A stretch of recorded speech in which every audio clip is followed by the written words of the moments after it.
श्री शिवाय नमस्तु भयम। दोस्तों, जैसा कि आप सभी लोग जानते हैं कि 10 फरवरी 2026 यानी मंगलवार को पड़ रही है फाल्गुन मास की कृष्ण पक्ष अष्टमी तिथि। और दोस्तों, ये वह तिथि है जो फाल्गुन मास में पड़ने वाली सबसे बड़ी तिथि है, क्योंकि ये मंगलवार के दिन पड़ रही है और इसका बहुत ही बड़ा और विशेष महत्व होता है। पूज्य गुरु जी ने कहा है कि अगर कभी भी मौका लग जाए और फाल्गुन महीने की अष्टमी तिथि मंगलवार को पड़ जाए तो आप लोगों को एक छुटकी काला तिल वाला उपाय तो अवश्य ही करना चाहिए। इन दोनों का संयोग बहुत ही कम आता है। इसी के साथ में गुरु जी ने अपनी शिवपुराण कथा में बताया है कि इस दिन आपको एक छुटकी काला तिल वाला उपाय तो आपको अवश्य ही करना चाहिए, क्योंकि ऐसा दिन पूरे साल में सिर्फ एक ही बार आता है।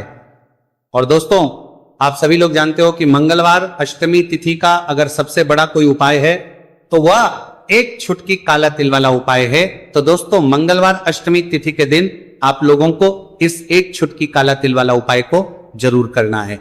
बहुत सारे लोग होंगे जिन लोगों ने इस उपाय को ना किया हो, मतलब पूरा साल निकल गया, उन्होंने किसी भी दिन इस छुटकी काला तिल वाला उपाय को ना किया हो। पर दोस्तों, आपके पास एक आखिरी मौका बचा हुआ है, जो कि 10 फरवरी मंगलवार अष्टमी तिथि के दिन है।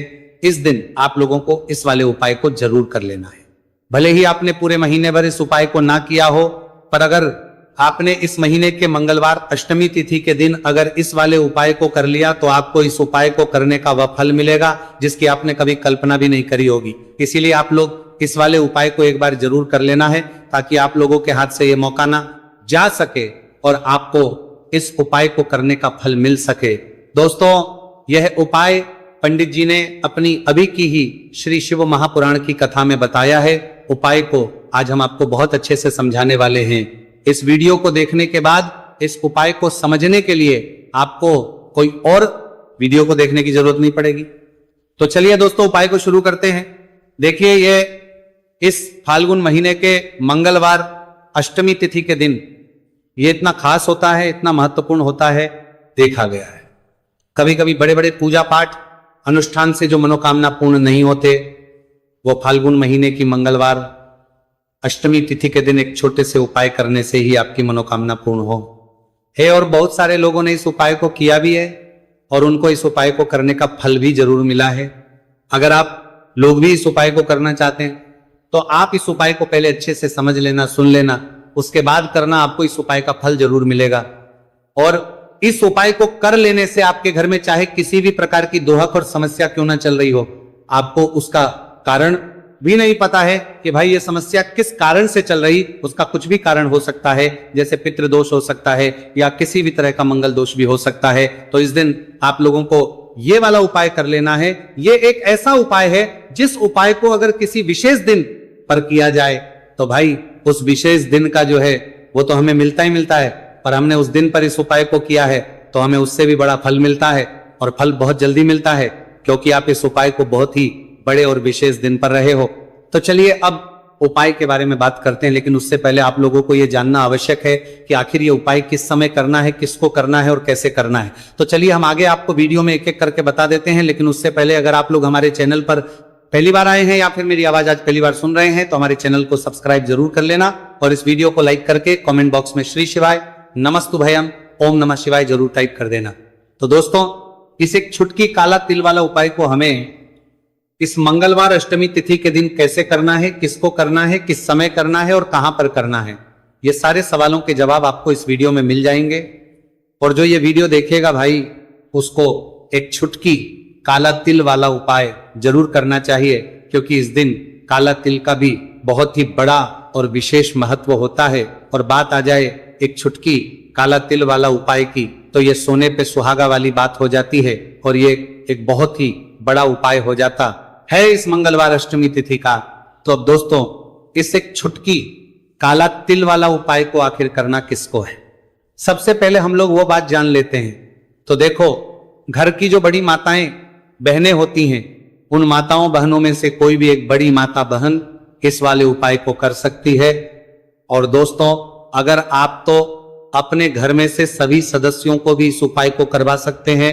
अगर किसी व्यक्ति की खुद की कोई मनोकामना है, खुद की कोई दुख और परेशानी है, जो कि वो अपने लिए ही करना चाहता है इस वाले उपाय को, तो वह खुद अपने लिए भी कर सकता है। बाकी अगर कोई घर में से ऐसा है जो कि अपने पूरे घर परिवार की सुख और शांति के लिए ये वाला उपाय करना चाहता है तो भाई वो भी कर सकता है, उसमें भी कोई दिक्कत वाली बात नहीं है।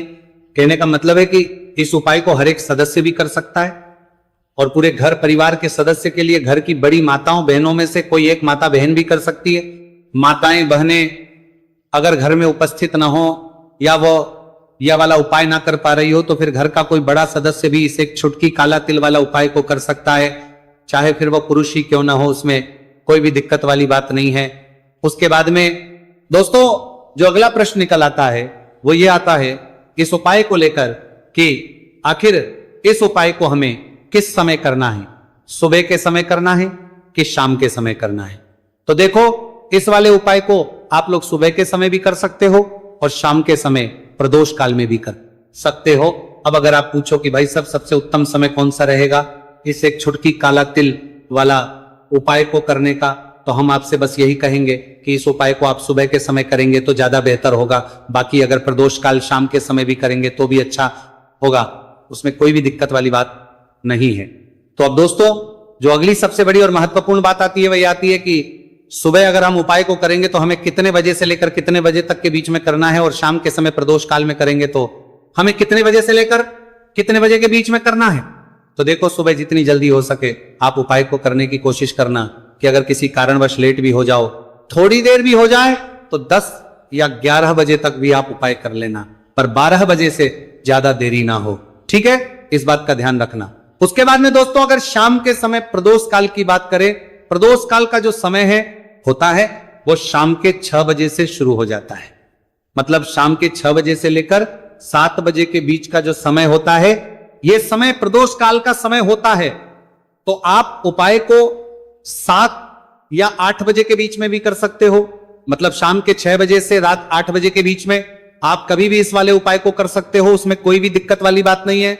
देखिए यदि आपके जीवन में संकट बहुत ही अधिक चल रहे हो, समस्याएं बहुत ही अधिक चल रही हो, एक एक रूप खर्च करने आपको बस ओढ़ रहा है, भूमि से जुड़ी हुई कोई भी समस्या हो या फिर आपके विवाह से जुड़ी हुई कोई भी समस्या हो या आपके व्यापार से जुड़ी हुई कोई भी समस्या हो, तो आपकी यह सारी समस्या इस मंगलवार अष्टमी तिथि के दिन समाप्त होने वाली है। तो चलिए दोस्तों जानते हैं उस विशेष उपाय के बारे में। देखिए इस वीडियो में हम पूज्य गुरु जी द्वारा बताए गए 3 बहुत ही चमत्कारिक उपायों के बारे में जानेंगे। देखिए ये जो उपाय है आपके जीवन से दुर्भाग्य का तो अंत करेंगे ही, साथ ही साथ यदि आपके जीवन में धन की समस्या चल रही है तो वह सभी भी आपकी समाप्त हो जाएंगी। देखिए गुरुजी ने बताया है कि जब भी मंगलवार अष्टमी तिथि का दिन पड़े तो हमें कर्ज मुक्ति के लिए कुछ उपाय करने चाहिए। इसी के साथ हमें धन प्राप्ति, भूमि से जुड़े कार्यों और विवाह के लिए भी उपाय करने चाहिए। तो चलिए दोस्तों जानते हैं गुरुजी द्वारा बताए गए सबसे पहले उपाय के बारे में। देखिए यह उपाय विशेषकर उन लोगों को करना है जिनकी भूमि से जुड़ी कोई भी समस्या चल रही हो, यानी कि उनकी भी जमीन से जुड़ी हुई समस्या चल रही है, यानी कि जो लोग मकान खरीदना चाहते हैं या फिर उनका खेत से जुड़ा कोई भी केस चल रहा है या फिर जिनके भी विवाह में विलंब हो रहा है या फिर जिन भी लोगों के जीवन में कर्ज बहुत ही अधिक बढ़ने लगा है, कर्ज जो है वह चुका नहीं पा रहे हैं, तो गुरुजी ने कहा है कि ऐसे लोगों को यह उपाय करना चाहिए। देखिए इस उपाय के लिए आपको थोड़े से काले तिल ले लेने हैं। देख आपको मात्र एक चुटकी काले तिल ले लेने हैं। इसी के साथ में आपको थोड़ा सा शहद ले लेना है। फिर सबसे अंत में आपको एक लोटा शुद्ध जल ले लेना है।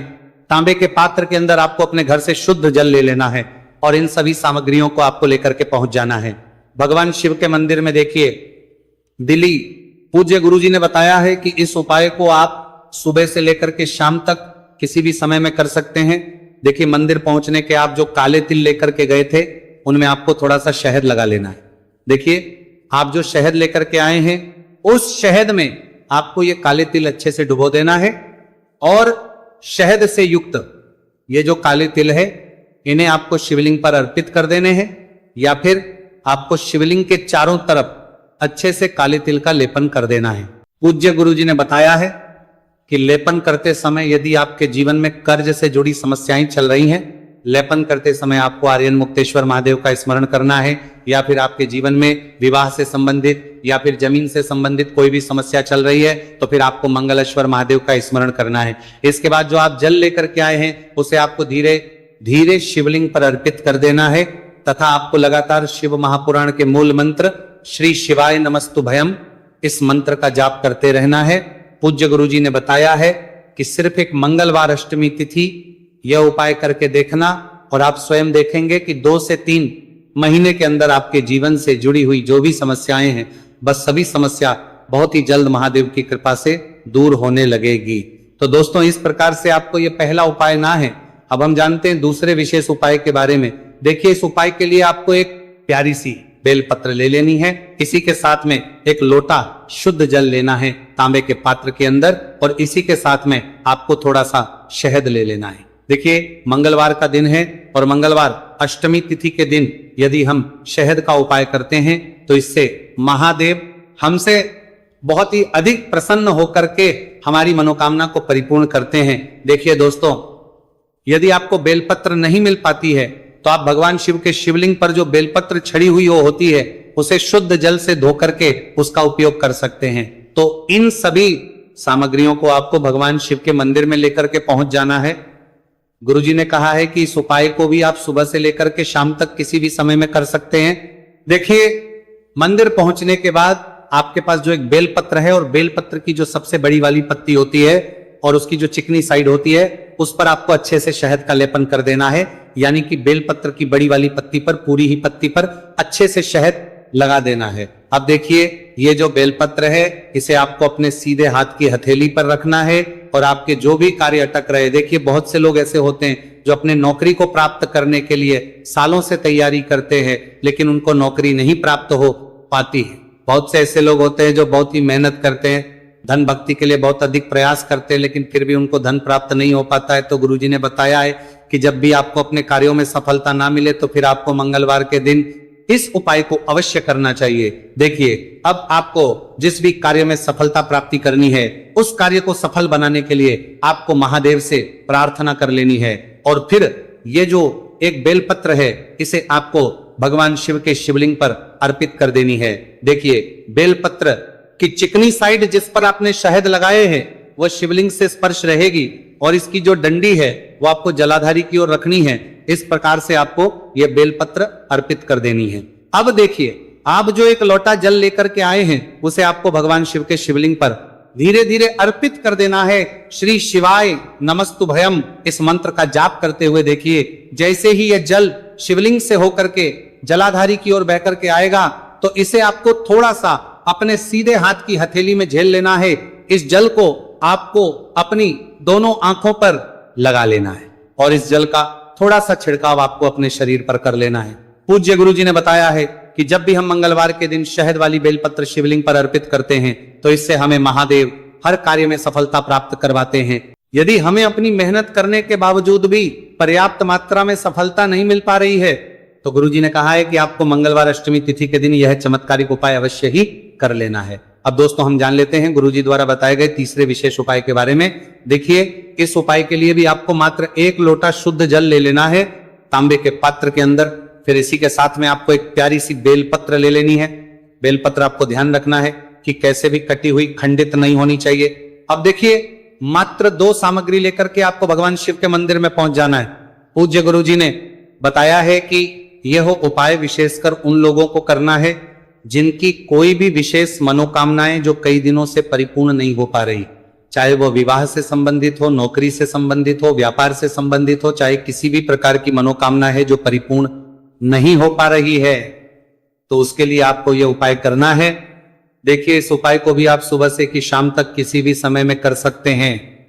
देखिए मंदिर पहुंचने के बाद सबसे पहले तो आप बेलपत्र लेकर के आए हैं, उसे आपको अपने सीधे हाथ की हथेली पर रखना है और आपको महादेव से प्रार्थना करनी है कि हे मेरे महादेव, मेरी ये जो मनोकामनाएं बहुत दिनों से अधूरी है, मैंने कई प्रकार के उपाय कर लिए हैं, कई प्रकार के व्रत कर लिए हैं, लेकिन अभी तक मेरी मनोकामना परिपूर्ण नहीं हो पाई है, तो उस मनोकामना को परिपूर्ण करने के लिए प्रार्थना करनी है और यह एक बेलपत्र आपको शिवलिंग पर अर्पित कर देनी है। देखिए बेलपत्र की जो चिकनी साइड है वह शिवलिंग से स्पर्श रहेगी और इसकी जो है वो आपको जलाधारी की ओर रखनी है। इस प्रकार से आपको यह बेलपत्र अर्पित कर देनी है। इसी प्रकार से आपको यह बेलपत्र अर्पित करनी है। अब देखिए, आप जो एक लोटा शुद्ध जल लेकर के आए हैं, इसे आपको धीरे धीरे शिवलिंग पर अर्पित कर देना है। इस मंत्र का जाप करते हुए देखिए, जल अर्पित करते हुए आपको कम से कम 11 बार श्री शिवाय नमस्तु भयम या फिर ओम नमः शिवाय इस मंत्र का जाप कर लेना है। पूज्य गुरु जी ने बताया है कि जो भी व्यक्ति 10 फरवरी मंगलवार अष्टमी तिथि के दिन शिवलिंग के सामने इस उपाय को करता है तो उसकी जो भी मनोकामना है वह महादेव की कृपा से निश्चित ही परिपूर्ण हो जाती है। तो दोस्तों, यह थे पूज्य गुरु जी द्वारा बताए गए कुछ बहुत ही खास उपाय। अगर आपको जानकारी अच्छी लगी हो तो वीडियो लाइक करिएगा। मिलते हैं फिर एक नए वीडियो के साथ। श्री शिवाय नमस्तु भयम। पूरे साल भर इस उपाय को ना किया हो, पर अगर आपने इस मार्गशीर्ष महीने में, तो आपको इस उपाय को करने का वो फल मिलेगा जिसकी आपने कभी कल्पना भी नहीं करी होगी। इसीलिए इस हल्दी दीपक वाले उपाय को एक बार जरूर कर लेना, ताकि आप लोगों के हाथ से यह मौका ना जा सके और आपको इस उपाय को करने का फल मिल सके।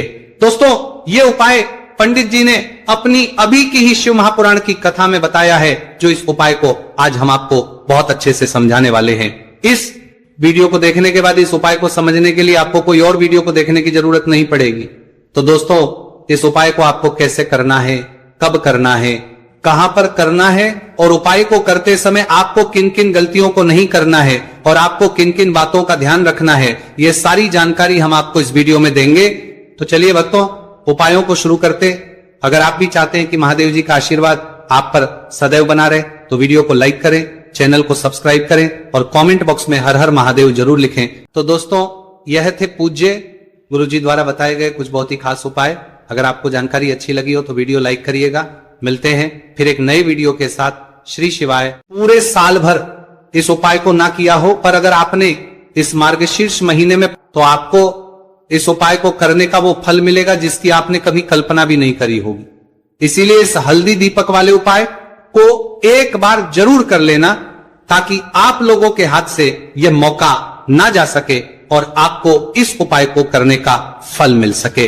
दोस्तों, ये उपाय पंडित जी ने अपनी अभी की ही शिव महापुराण की कथा में बताया है, जो इस उपाय को आज हम आपको बहुत अच्छे से समझाने वाले हैं। इस वीडियो को देखने के बाद इस उपाय को समझने के लिए आपको कोई और वीडियो को देखने की जरूरत नहीं पड़ेगी। तो दोस्तों, इस उपाय को आपको कैसे करना है, कब करना है, कहां पर करना है और उपाय को करते समय आपको किन किन गलतियों को नहीं करना है और आपको किन किन बातों का ध्यान रखना है, ये सारी जानकारी हम आपको इस वीडियो में देंगे। तो चलिए भक्तों, उपायों को शुरू करते। अगर आप भी चाहते हैं कि महादेव जी का आशीर्वाद आप पर सदैव बना रहे तो वीडियो को लाइक करें, चैनल को सब्सक्राइब करें और कमेंट बॉक्स में हर हर महादेव जरूर लिखें। तो दोस्तों, यह थे पूज्य गुरु जी द्वारा बताए गए कुछ बहुत ही खास उपाय। अगर आपको जानकारी अच्छी लगी हो तो वीडियो लाइक करिएगा। मिलते हैं फिर एक नए वीडियो के साथ। श्री शिवाय।